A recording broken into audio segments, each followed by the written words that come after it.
네, 안녕하세요. ATC협회 이선희 과장입니다. 지금부터 ATC 기술포럼 2부 특별 초청 강연을 시작하도록 하겠습니다. 오늘 특별 초청 강연은 차원영 아스펙 미래경영연구소장님께서 나오셔서 미래산업기술 전망이라는 주제로 질의응답 포함하여 50분간 진행하도록 하겠습니다.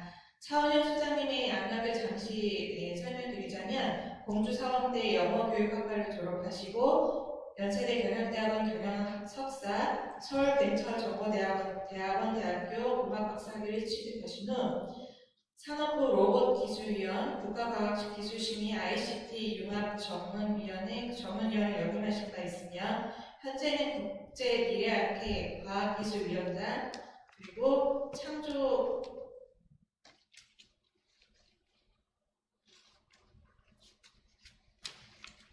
경영연구회 이사 아스펙 미래경영연구소장을 맡고 계십니다.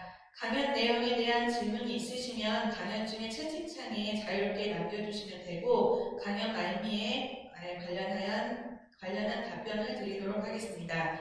바쁘신 일정에도 불구하고 특별히 시간을 내어주신 차원영 소장님을 무대 위로 모시겠습니다. 큰 박수로 맞이해 주시기 바랍니다. 안녕하세요. 차원영입니다.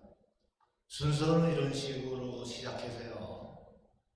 제가 여기에 XABNI는 X는 설명 가능하고 대화가 가능한 AI, B는 감성지능이고요. NI는 자연지능입니다. 그리고 지금의 반도체는 전부 이제 고체칩이라 이거를 유기체 칩으로 만들어서 엣지 딸에다가 넣어야 된다. 그리고 플러스 또 MC는 마이크로 컴퓨터를 개발하자. 그래서 지금 현재 아마존이 세계 랭킹 1위인데요. 스피커가 알렉사 베이스 스피커가 요 동영상을 한번 볼게요. When it first arrived from Amazon, I didn't know what it was. What is it? You'll see. Is it for me? It's for everyone. It's called Amazon Echo. How's it going? I'm just finishing up right now. Is it on? Oh, it's always on. Can it hear me right now? Nope. It only hears you when you use the wake word we chose. Alexa. Well, what does it do? Alexa, what do you do? I can play music, answer questions, get the news and weather, create to-do lists, and much more. Awesome. Alexa, play rock music. Rock music.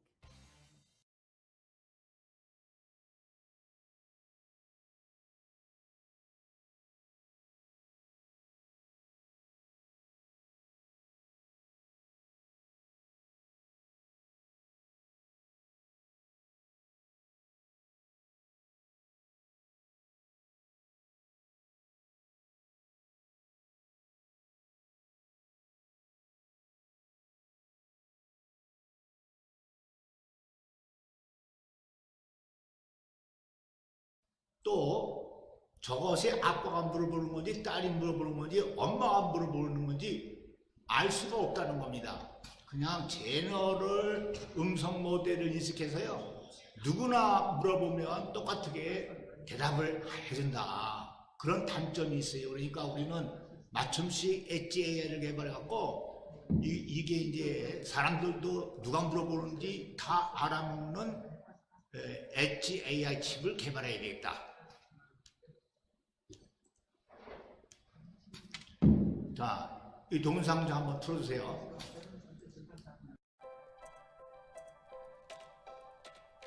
Good morning, guys. Okay, Google, tell me about my day. Good morning, Alex. Traffic to work is heavy.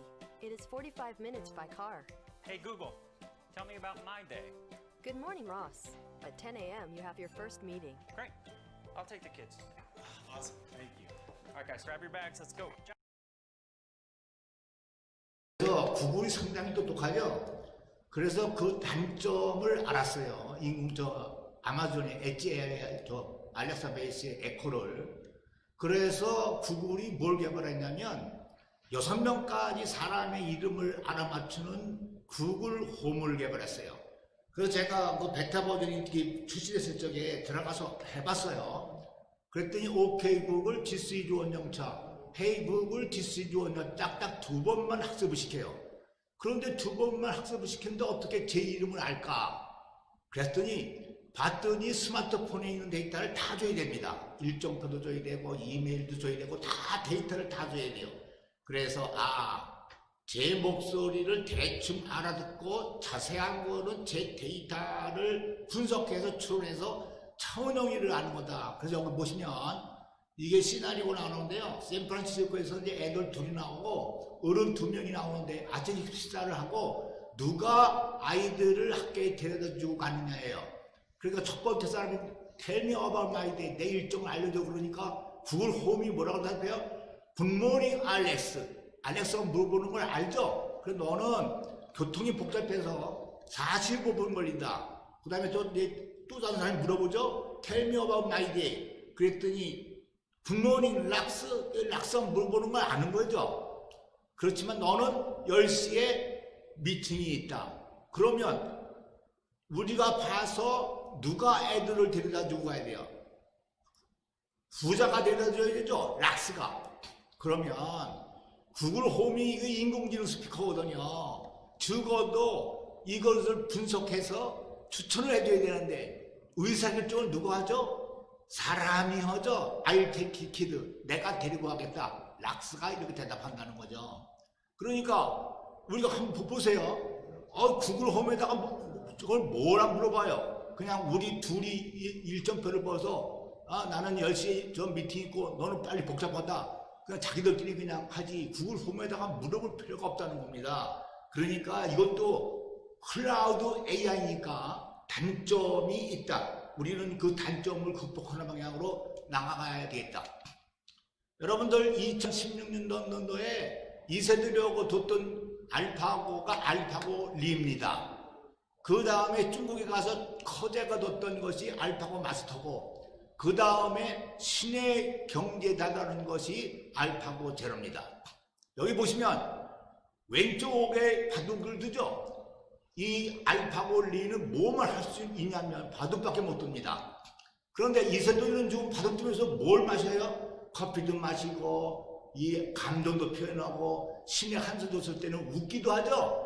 그러니까 지금의 클라우드 AI의 단점은 전부 모노태스킹만 한다는 겁니다. 모노태스킹에서는 인간보다 나은데 인간들은 멀티태스킹을 한다. 그러니까 멀티태스킹 할 수 있는 인공지능 칩을 개발해야 되겠다. 여기 보시면 알파고 리는 1200 CPU, 176대 CPU 이게 슈퍼컴퓨터입니다.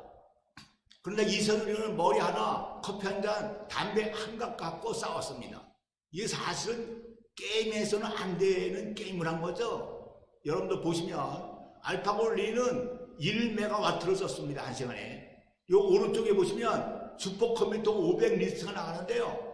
1등이 자펜이죠. 28메가와트예요. 그러니까 엄청 많은 고전력을 소비했다. 그러나 우리 인간들은 이세돌이는 한 시간에 20와트만 소비했다. 그러니까 저전력 베이스의 인공지능 AI 칩을 개발해야 되겠다. 그래서 2017년에 전 세계 이 스탠퍼드 대학에서 AI 인덱스를 발표했는데요. 모노태스킹에서는 인간을 앞서지만 멀티태스킹에서는 아직 5살 어린이 지능에도 못 미친다라고 결론이 난 거예요. 그러니까 일반 지능 멀티태스킹에서는 인간을 따라올 수 없다라는 거죠. 자, 지금의 인공지능은 설명을 안 해줍니다. 이것이 고양이라고 하면 그냥 고양이라고 말하면 끝이에요. 이세돌이하고 바둑을 둔 알파고가 이세돌이를 4대1로 이겼는데요. 너 어떻게 해서 이겼냐? 설명을 해줍니까? 이 설명을 안 해주거든요. 그래서 설명이 가능하고 대화할 수 있는 인공지능을 개발하자는 거예요. 야, 이것은 오른쪽에 보시면 이것은 고양이인데 털이 있습니다. 그 다음에 수염이 있습니다. 발톱이 있습니다. 그리고 이미지까지 띄워줘야죠. 2D 이미지든지 3D 이미지든지 AR 이미지든지 이걸 띄워줘서 그래서 저는 95% 고양이라고 판단했습니다. 이렇게 대화할 수가 있고 설명이 가능한 칩을 개발해야 된다. 그러면 나는 이제 네가 왜 그렇게 했는지 이해하겠다. I understand why. I understand why not 이렇게 설명해주고 대화 가능한 인공지능 칩을 개발해야 되겠다. 또 하나는 뭐냐면 사이클로드 오브 익스플레네이션이라고요. 수준에 맞는 이 초등학생이 물어보는 건지 중학생이 물어보는 건지 고등학교 대학생 전문가 박사들이 물어보는 건지 그 사람의 수준에 맞게끔 설명을 해줘야 된다는 거죠. 근데 지금의 인공지능 스피커들은 전부 똑같이 대답을 합니다. 초등학생이 물어봐도 똑같이 대답하고 박사가 물어봐도 똑같이 대답하고 그런 단점이 있죠.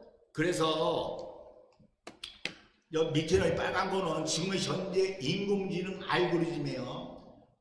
모노태스킹에서는 아주 인간보다 뛰어나지만 그래서 맥시멈 95%가 한계입니다.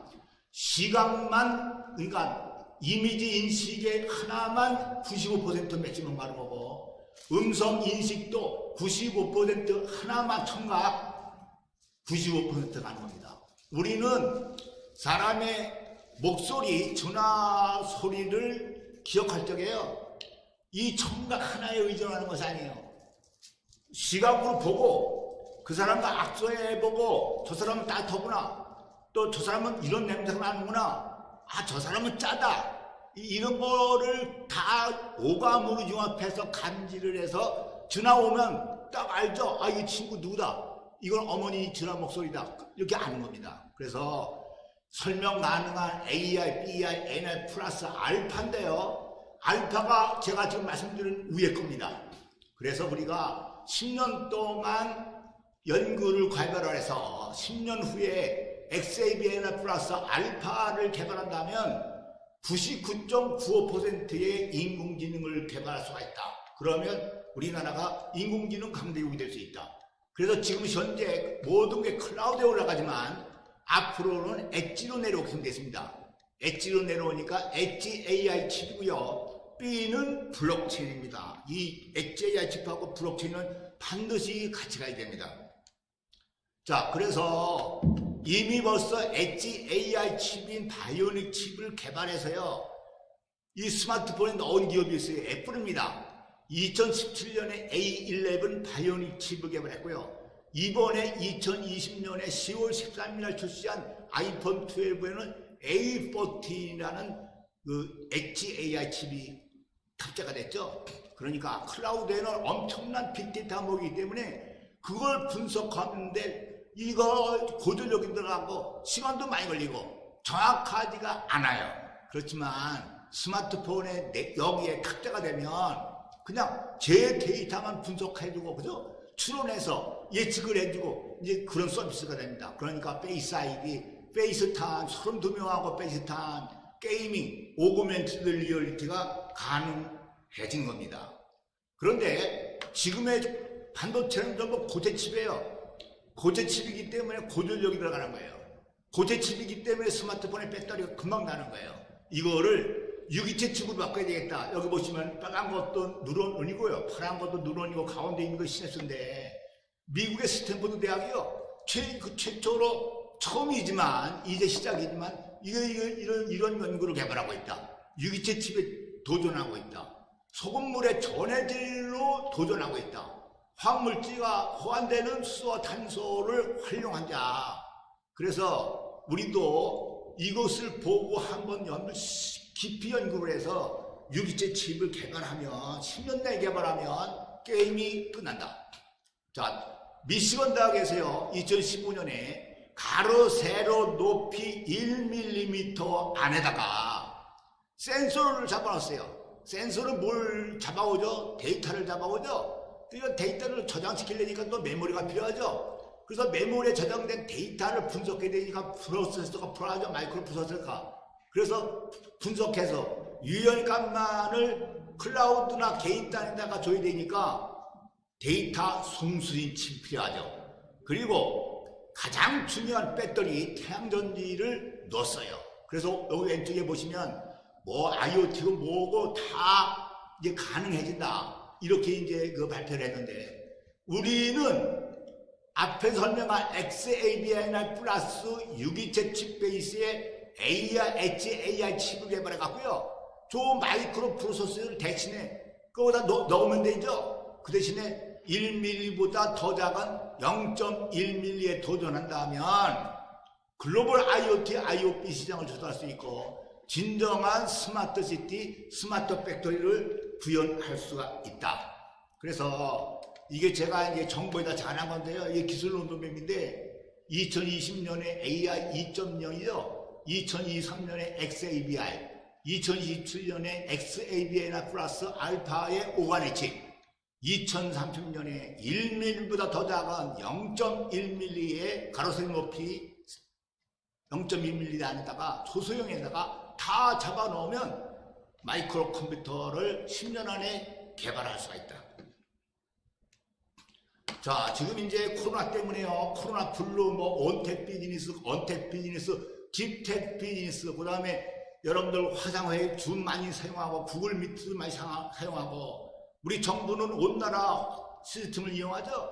자, 그런데 여러분들 집에서 원격 수업을 한다든지 화상회의를 할 적에 결국 어디로 가야 됩니까, 여러분들?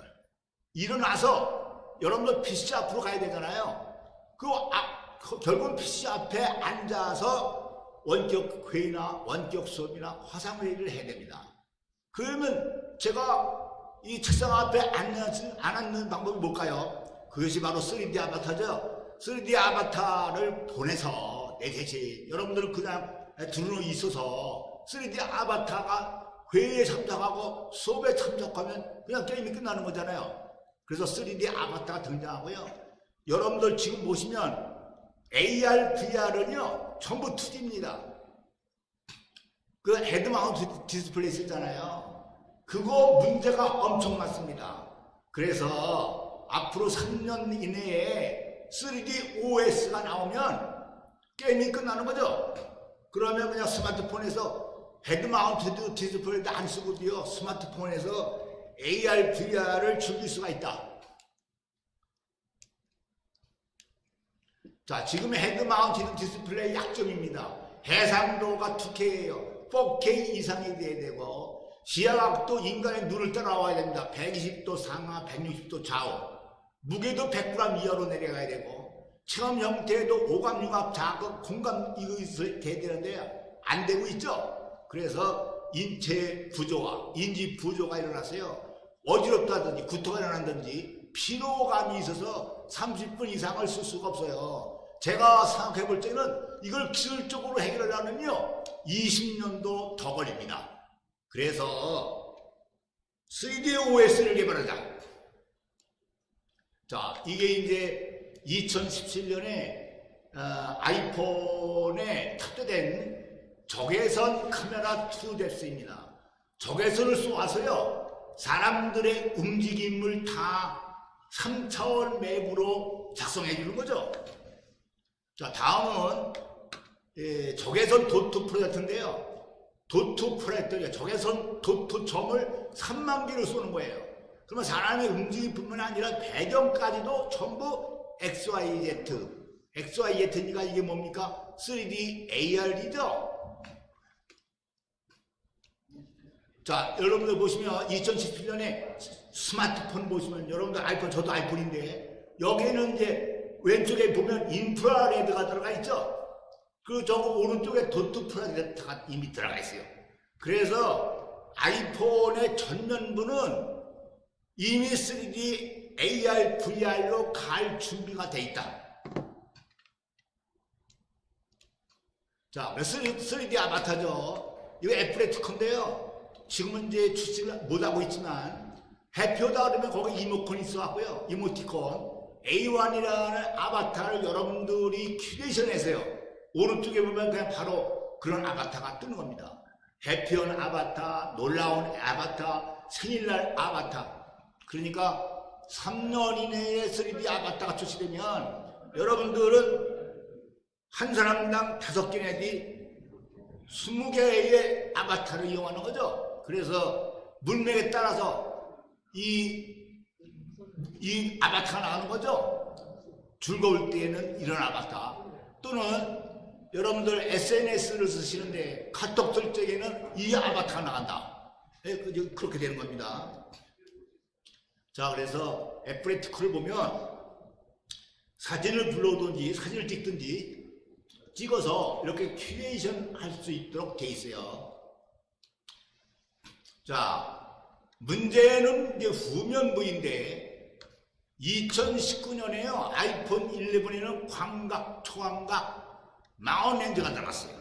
그러니까 삼각 측정법에 의해서 어느 정도 3D를 구현할 수가 있게 되었다. 그런데 2020년 10월 13일 발표된 거 보면 광각, 초광각, 마운렌즈에 뭘 갖다 놓냐면 라이다 스캐너를 넣습니다. 라이다 스캐너는 뭐냐면 자율차나 드론에 탑재되는 라이다인데요. 이걸 3차원으로 공간을 전부 매핑하는 겁니다.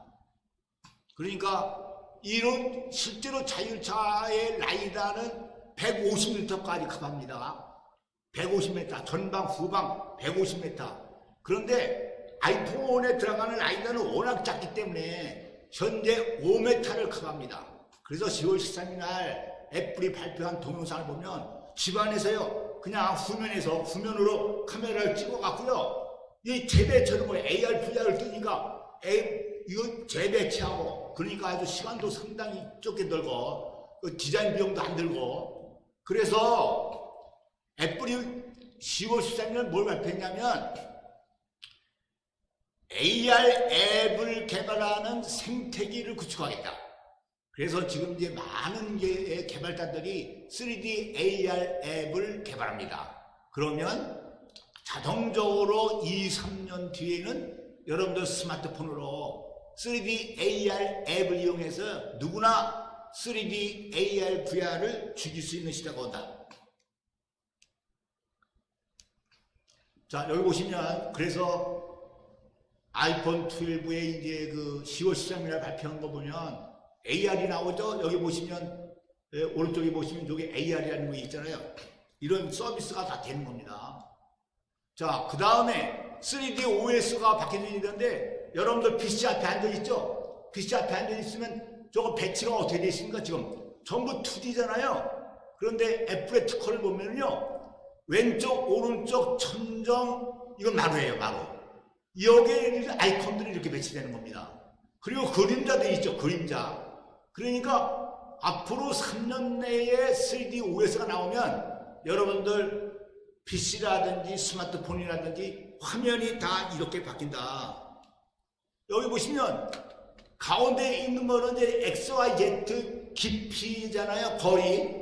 그러니까 왼쪽, 오른쪽, 아래, 위도 다 배치가 되는데 이렇게 아치형으로 배치가 되는 거죠. 아치형으로.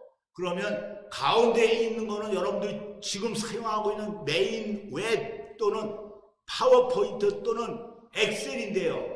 이것이 앞으로 튀어나오게 보이는 거죠. 앞으로 튀어나오게. 그렇지 않으면 또 여러분들이 버튼 누르다든지 제스처로다가 눈동자로 인터페이스 시키면 깊이 저 뒤로 뒤로 멀리 보이는 겁니다. 그러면 이것이 무엇이냐? 3D AR이다. 자, 이건 이제 사파리인데 브라우저예요. 브라우저도 이런 식으로 배치가 됩니다. 왼쪽에는 이메일 클러스터고요. 가운데 있는 거는 사파리, 여러분들 주로 사용하는 브라우저 클러스터고요. 오른쪽을 보시면 좀 PDF 클러스터입니다.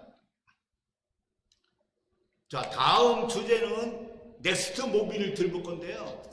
2015년 16년에 캘리포니아 자동국에 보고됐던 그 보고서를 제가 다 다운받았어요.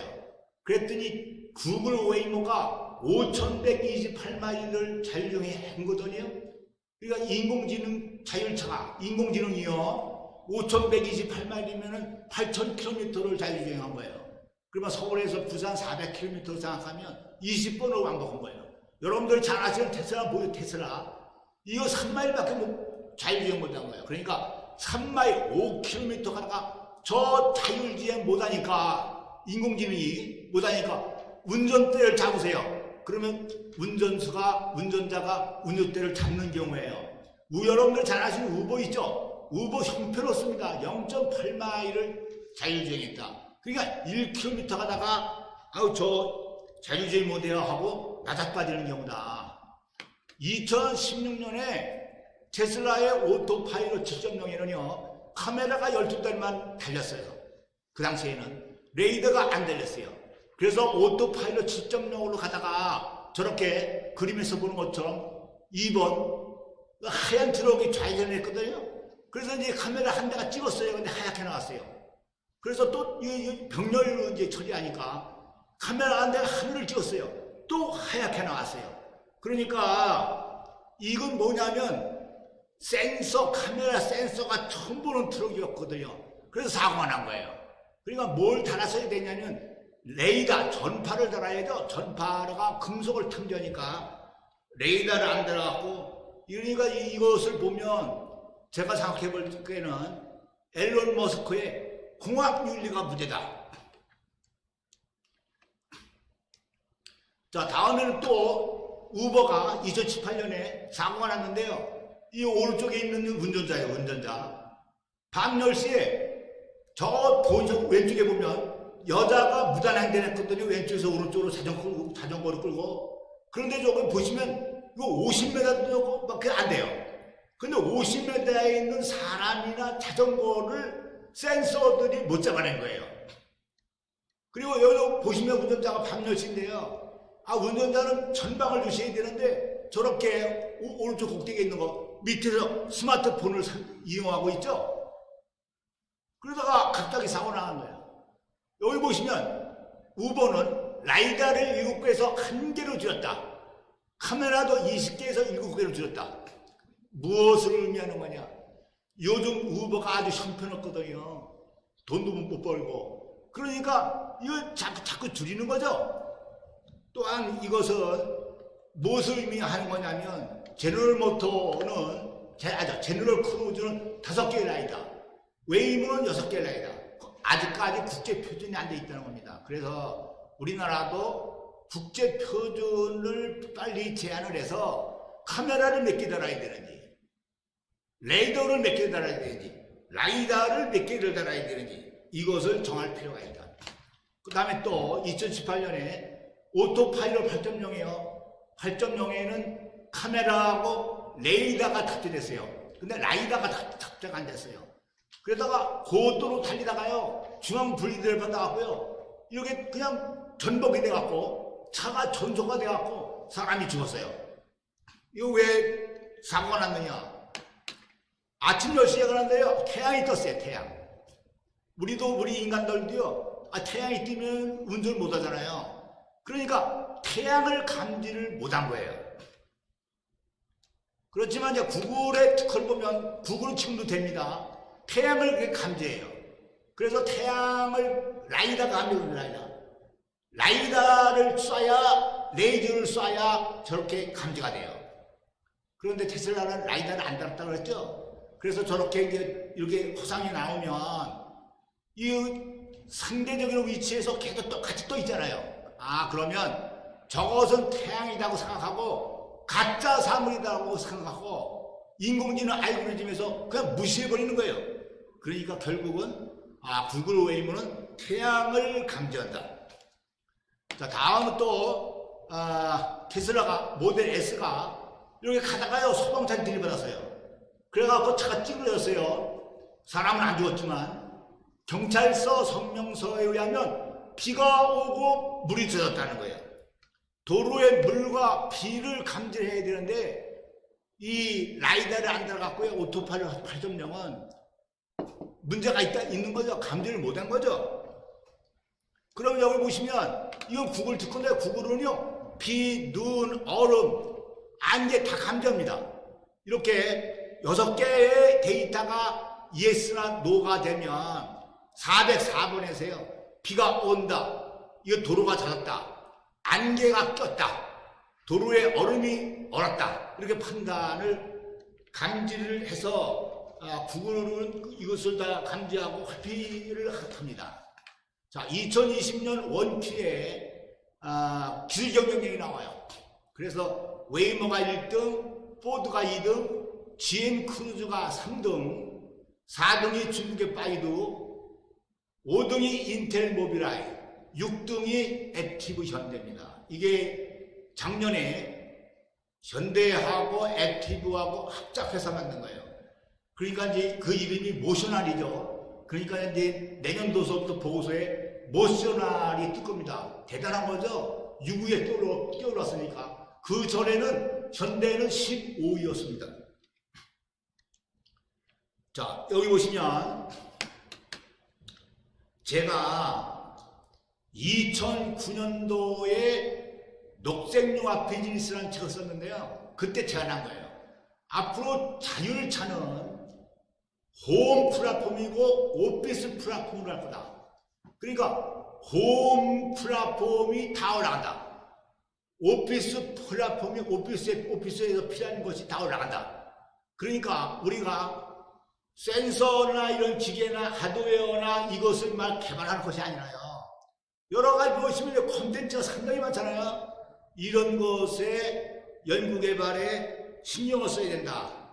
그래서 제가 현대 기아자동차 가서 다 얘기해 줬어요. 그래서 정의성 회장님이 제 말씀을 아주 잘 따라오는 거죠. 그래서 미래자동차에서 만나는 현대차하고 LG. 그러니까 LG전자가 뭘 탑재하는 거냐면 자율차에다가 신발 관리를 넣어줍니다. 미니 냉장고도 넣어줍니다. 공기청정기도 넣어줍니다. 커피 머신도 넣어줍니다. 그러니까 뭐가 되는 거예요? 홈 플랫폼이 되겠죠? 오피스 플랫폼은 뭐가 올라갑니까, 여러분들? 여러분들 그 PC가 올라가야 되고, 여러분들 팩스가 올라가야 되고, 여러분들 프린터가 올라가야 되겠죠?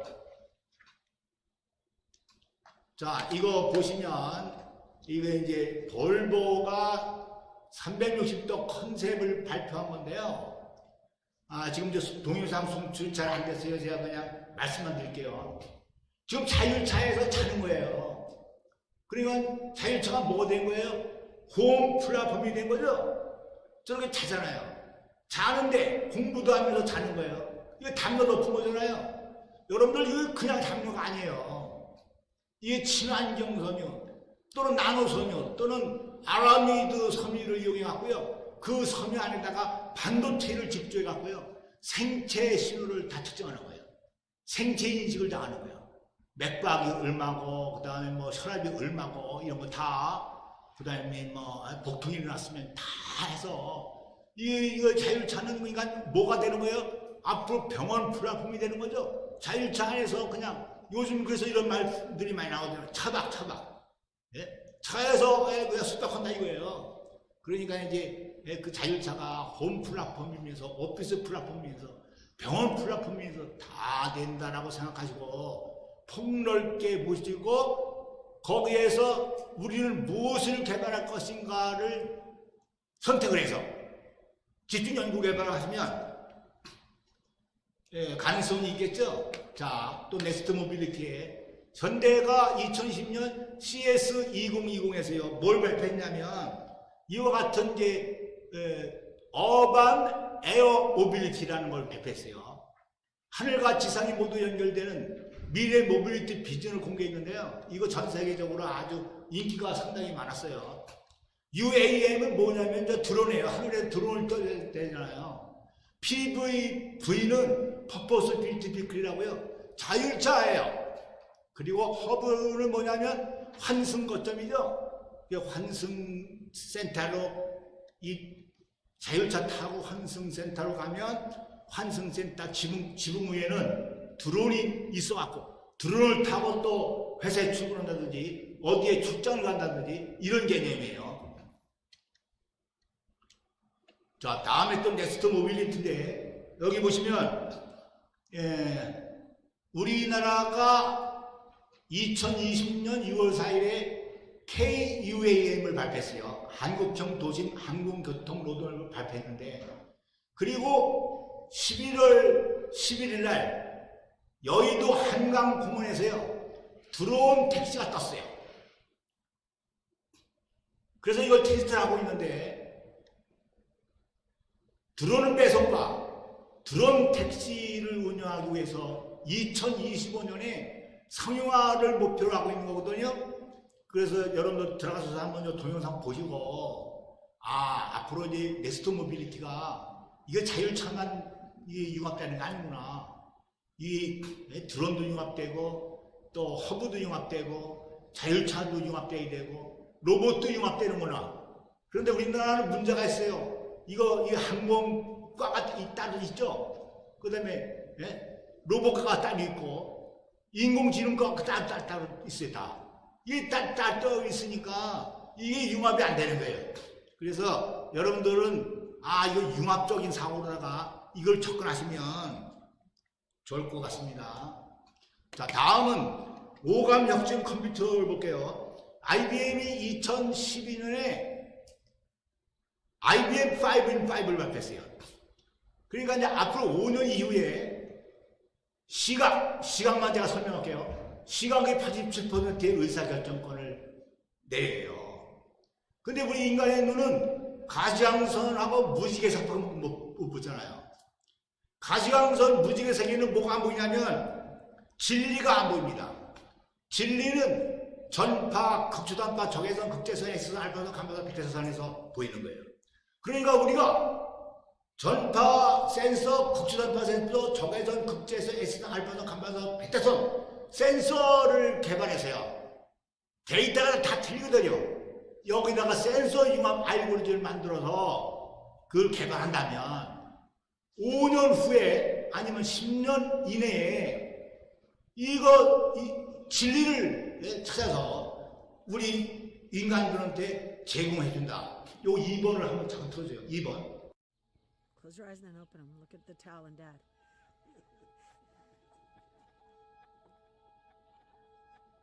What do you see? Tell us.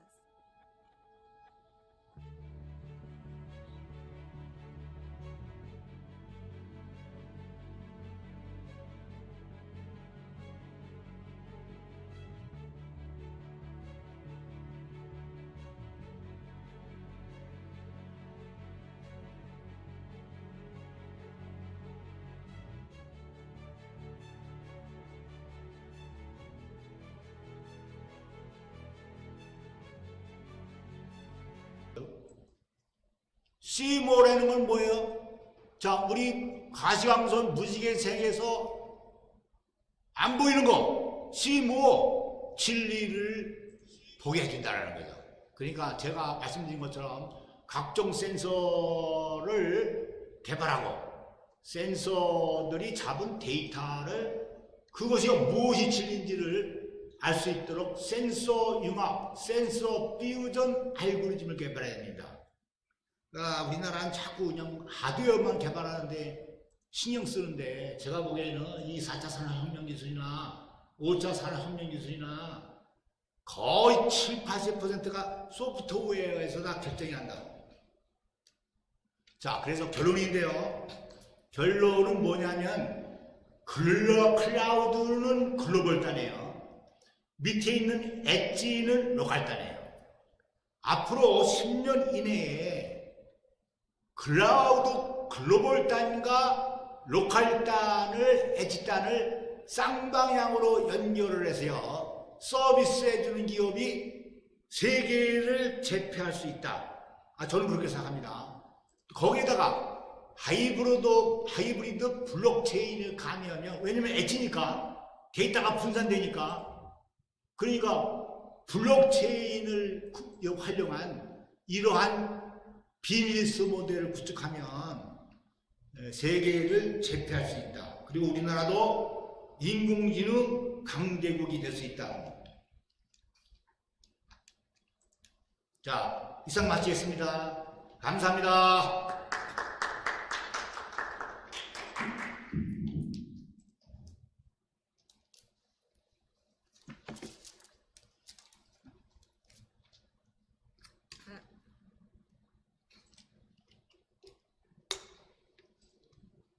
네, 소장님 유익한 강연 감사드립니다.